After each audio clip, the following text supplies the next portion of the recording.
Hello world, my name is Gary Schoolcraft. I live in the small Vermont town of Peacham, and I'd like to take a moment to introduce you to my new book, When Kids Are Allowed to Be Kids. Looking back, I can say that we were dirt poor compared to today's standards, but we were rich in so many other areas.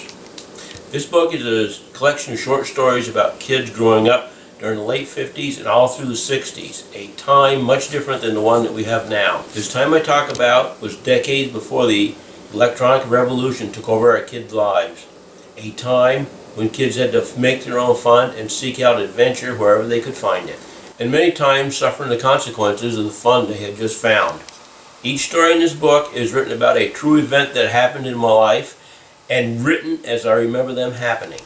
I realize that time has a way of altering some of the minor events, but the overall story will not change.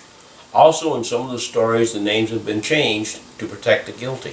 To give you an example of what you will find inside the cover of this book, I'd like to read you the story, and the story I've chosen is New Rule.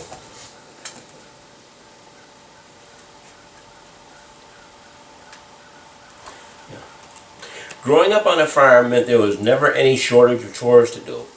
One job that came around every year during Christmas vacation was to shovel all of the hen manure out of the hen houses that had been building up for 6 months, and there was a lot of it. These hen houses were closed up tight during the winter months to try to keep all the heat inside, so it's very stuffy inside these buildings, to say the least. Whenever you walked inside one of these hen houses, after shoveling had begun, that is, the first thing you noticed was a horrible chicken manure smell and a very strong ammonia odor, a byproduct of the hen manure. This ammonia odor was so strong that your eyes would water so bad for a good 5 minutes that it was all but impossible to see. The next piece of the story is my brother Greg. Greg has a unique ability to absorb and mimic any smell he's been in, which made for many interesting situations. The only exception being anything that smelled nice. One night during the first week of vacation, my whole family was in the living room watching TV. As I sat watching the tube, my eyes began to water so bad I had to wipe them. In a matter of seconds, this horrible smell hit me. Out of habit, I looked at Greg, and he sat in a chair grinning. Moments later, the bad air reached Dad, and instantly he began to yell at Greg. I mean, he went up one side of him and down the other. Dad let Greg know that under no circumstance would he ever let gas like that go again.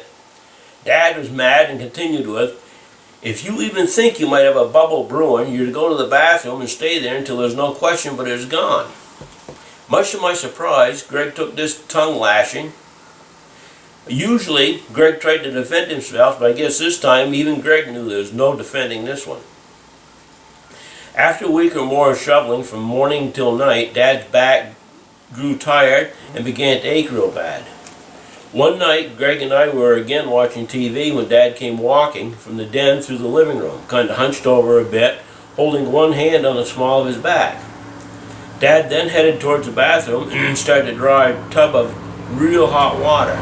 This bathroom was, as was most bathrooms in old farmhouses, only big enough for a sink, stool, and an old clawfoot open bathtub.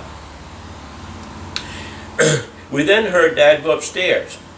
A few minutes later, Dad hobbled downstairs and was kind of humming a bit as he walked through the living room, carrying a clean clothes. He then opened the bathroom door and disappeared in the steam that drifted out. Greg and I continued to watch TV for a few more minutes when Greg stood up. Greg smiled at me, grabbed the top of his pants, gave him a little twist, and headed to the bathroom. A handful of seconds later, Greg stepped into the bathroom. After Greg stepped into the bathroom, I heard a bunch of yelling. It started off with a few swear words, then Greg's name was mentioned, then more swears mixed in with a bunch of other words.